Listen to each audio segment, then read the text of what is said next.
আমার মনে পড়ে ঝড়ো ঝড়ো বৃষ্টির দিনে তোমাকে আমায় মনে পড়ে, তবু তুমি বৃষ্টি বৃষ্টি চলতেই থাকবে আর তোমাকে আমার মনে পড়ে। বৃষ্টি দেখে আমি অনেক কেঁদেছি।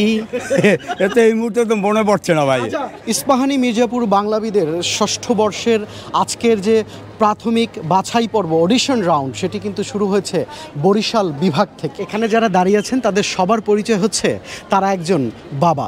আমরা বাবাদের সবসময় জানি তারা হচ্ছে একটু গাম্ভীর্য নিয়ে থাকে, কিন্তু বাবারা আসলে আনন্দে খুব কম থাকেন। তো একটু আগে মায়েরা হচ্ছে কবিতা পড়লো, এখন আপনাদের যে গান গাইতে হবে, বৃষ্টিতে ছাতা মাথায় দিয়ে আছেন, বৃষ্টি নিয়ে যে কোনো গানের একটি লাইন করে গাইতে হবে। বৃষ্টি পরে টাপুর টুপুর, পায়ে দিয়ে সোনার নুপুর, আঁকা বাঁকা মেটো পথে কোন রূপসী হেঁটে যায়।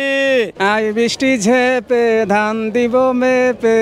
আমি বৃষ্টির কাছ থেকে কাঁদতে শিখেছি, আমায় আর কান্নার বয় দেখিয়ে কোনো লাভ নেই।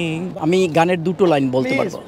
বৃষ্টি দেখে আমি অনেক কেঁদেছি, অনেক করেছি আর্তনাদ। এবার আপনি বৃষ্টি নিয়ে। আজও ঝড়ো ঝড়ো বৃষ্টির দিনে তোমাকে আমায় মনে পড়ে, তবু তুমি বৃষ্টি বৃষ্টি চলতেই থাকবে আর তোমাকে আমার মনে পড়তেই থাকবে।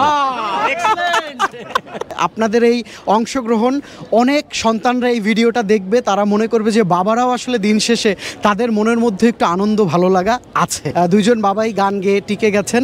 আপনাদের আসলে আমরা ছোট করতে চাই না, আপনাদের দুইজনকে আমরা উপহার দিব। কেমন লাগছে? খুব ভালো লাগছে। আজকের এই বন্ধের দিনে, ছুটির দিনে আমরা এখানে আসি, অনেক মানুষকে দেখতে পাচ্ছি এবং বাংলাবিদের চ্যানেল আইকে অসংখ্য ধন্যবাদ যে তার উছিলায় আমরা অনেক মানুষের আজকে মিলন মেলার মতো একত্র হতে পেরেছি। কিন্তু আন্তরিক অভিনন্দন। চ্যানেলাই এমনি আমার একটি খুব প্রিয় চ্যানেল এবং সবচেয়ে প্রিয় ব্যক্তিত্ব হচ্ছে শাইখ সিরাজ। ও আমি অনেক প্রায় 30 বছর আগের থেকে ওনার আমি ফ্যান এবং ওনাকে আমি অনেক শ্রদ্ধা করি এবং অনেক পছন্দ করি।